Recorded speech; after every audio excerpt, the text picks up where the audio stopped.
नमस्कार साथियों, मैं हूं नीरज। अगर आपके वाहन में फास्टैग नहीं लगा है या फास्टैग आपका रिचार्ज नहीं है, तब भी अब आप टोल प्लाज़ा से आराम से निकल सकते हैं। सरकार ने अब फास्टैग को लेकर के नियम बदल दिया है। 1 फरवरी 2026 से अब आपको बहुत एक बड़ी राहत मिलने वाली है।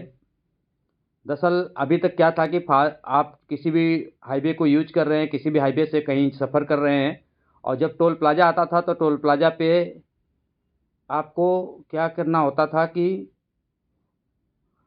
फास्टैग रिचार्ज करवाना अगर है तो ठीक है, और नहीं तो रिचार्ज कराना पड़ता था या तो फिर डबल पैसे देने पड़ते थे। लेकिन राष्ट्रीय राजमार्ग की तरफ से ये सुविधा जो होने वाली है, 1 फरवरी से मिलने वाली है, वो यह कि सभी टोल प्लाज़ा पर बारकोड लगाए गए हैं, जिस पर आराम से अब आप पैसे दे करके वहाँ भुगतान करेंगे। भुगतान करने के बाद आप निकल सकेंगे।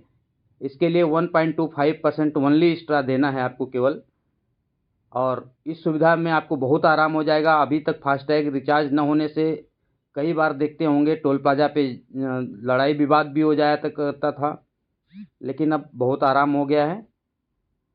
फास्टैग का पैसा जो आप बारकोड से दे रहे हैं, उसमें एक्स्ट्रा 1.25% ही देना हो रहा है।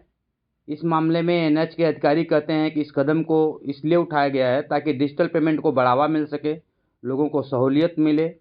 वहीं इसके पीछे जो एक बड़ा कारण बताया जा रहा है कि भारी संख्या में फास्टैग तो न होने से विवाद बहुत होता था, जो कि 1 फरवरी से अब नियम बदल गए हैं, सरकार ने नियम बदल दिया है। और नो व्हीकल विदाउट फास्टैग जो एक नियम था, उसको भी सरकार बंद करने जा रही है। इससे जो रेगुलर हाईवे पर सफ़र करते हैं उनको काफ़ी सहूलियत होगी। राजमार्ग मंत्रालय ने भी अपने बयान में कहा है कि इससे यात्रियों को बड़ी सुविधा होगी। फास्टैग में केवाईसी की बहुत प्रॉब्लम होती थी। कई बार क्या होता था, फास्टैग रिचार्ज होता था, फिर भी केवाईसी न होने की वजह से यात्रियों को, आपको, सभी को टोल प्लाज़ा पे डबल पैसे देने पड़ते थे। लेकिन अब इससे पूरी तरह से आपको राहत मिलने वाली है।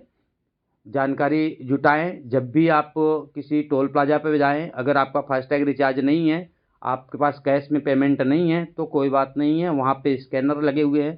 क्यूआर कोड गवर्नमेंट ने अलाउ कर दिया है, उस पर आप बाकायदे पेमेंट करिए और आप वहाँ से आगे बढ़ सकते हैं।